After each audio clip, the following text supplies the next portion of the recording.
वैचारिक क्रांतीला सलाम करून आपल्या सर्वांच्या समोर उभा आहे. मित्र हो, डॉक्टर बाबासाहेब आंबेडकरांच्या जयंतीचा हा सगळा पिरियड चालू असताना आमच्या समाजामध्ये अशी एक वाईट घटना घडली.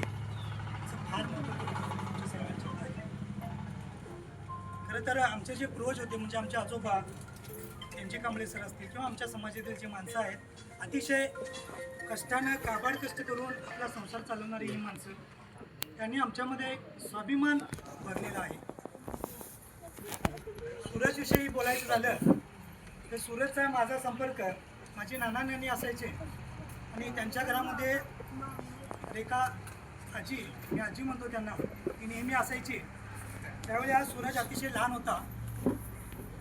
मी परवाही बोलायला म्हटलो की सूरजचा असा विषय झाल्यावर मला तो अर्ध पॅन्डल सायकल मारताना दिसतो डोळ्यासमोर. कारण मी बऱ्याच वेळा त्याला त्या अवस्थेमध्ये पाहिलेला आहे. एखादी सायकल घेऊन जो अर्ध पॅन्डल मारून सायकल शिकण्याचा प्रयत्न करत होता. आणि जसं जसं आम्ही मोठं झालो, ज्यावेळी ती मुलं आमच्या समोर येतात समाजातली, त्यावेळी दादा कधी आलायस आणि कसा आहे, ही दोनच शब्द, आणि याच्यानंतर ती मुलं आमच्या समोर कधीही थांबत नाही. मला वाटतं परवाच रात्री सामाजिक एकता परिषद घ्यायचा हा विषय आम्ही शिंदाळमध्ये करणार होतो, मोठा कार्यक्रम. या संदर्भात समाजाची मीटिंग घेतलेली होती आणि सूरज तिथं होता. पण त्याच्या चेहऱ्यावरून, त्याच्या वागण्यावरून काही असं हावभाव दिसलेलं नाही. पण त्यानं अशा पद्धतीचा सडनली निर्णय घेतला, हा अतिशय चुकीचा आणि दुःखद आहे.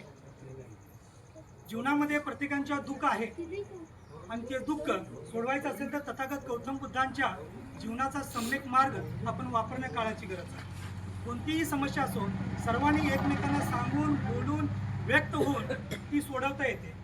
कारण तथागत गौतम बुद्ध एका गावामध्ये गेले आणि गाव सगळं ओसाड झालेलं होतं.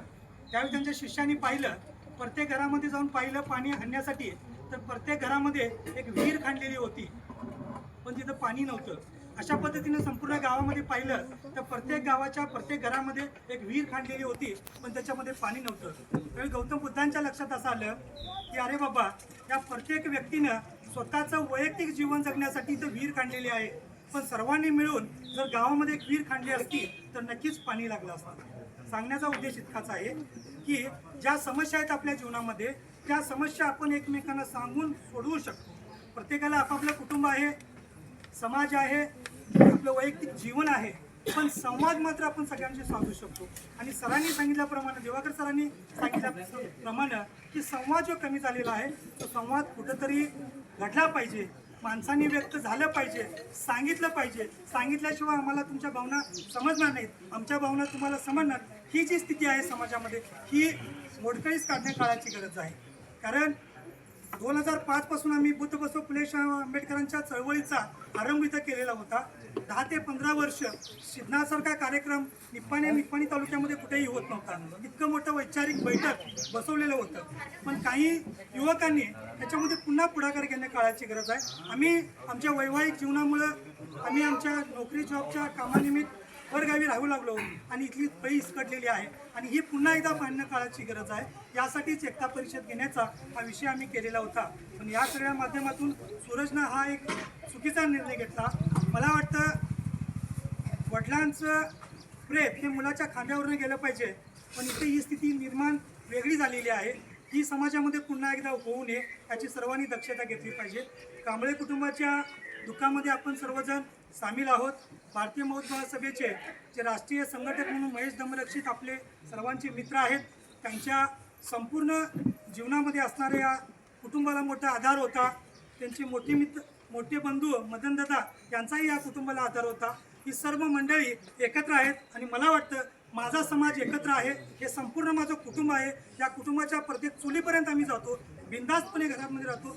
हे खेळीमेळीचं वातावरण प्रत्येकाने ठेवलं पाहिजे आणि तरच समाज एकरूप राहील असं मला वाटतं. आणि अशा पद्धतीचे प्रसंग आले तर समाज खंबीररित्या इथं निर्मित आहे. कारण आम्ही प्रत्येकाने एक एक विभाग वाटलेला आहे. प्रशासकीय काय विभाग असेल तर मी नेहमी सांभाळत असतो, पोलीस स्टेशन इतर मॅटर असेल तर भोला सांभाळत असतो, आणि धम्माचं काही काम असेल तर महेश करत असतो, मुलांना एकत्र करण्याचं काम सातपुंडा कांबळे करत असतो. आणि अशा पद्धतीने आम्ही एक संघटन इथं निर्माण केलेलं आहे. इतकी ताकद असताना सुद्धा असा निर्णय घेणं हे फार चुकीचं वाटतं, मनाला वेदना देऊन जातं. आणि म्हणून युवकांना मी विनंती करतोय की या प्रसंगाबरोबर शहाणपण येणं काळाची गरज आहे. जर हे शहाणपण आपल्याला आलं नाही तर खऱ्या अर्थानं हे व्यर्थ होऊन जाईल, हा कार्यक्रम घेतलेला व्यर्थ होऊन जाईल असं माझं मत आहे. त्याचं कारण असं की माणसानं माणसासारखं जगत असताना माणुसकी जपणं काळाची गरज आहे. आणि हे करत असताना डॉक्टर बाबासाहेब आंबेडकरांनी तथागत गौतम बुद्ध यांनी घालून दिलेला पाया सम्यक ज्ञान, सम्यक वाचक, सम्यक ज्ञान या उघड्या डोळ्याने पाहून आपण आपलं जीवन व्यतीत केलं पाहिजे असं मला वाटतं. या परिवारासाठी मी पुन्हा एकदा बुद्धचरणी प्रार्थना करतो आणि आपल्या सर्वांची रजा घेतो. धन्यवाद.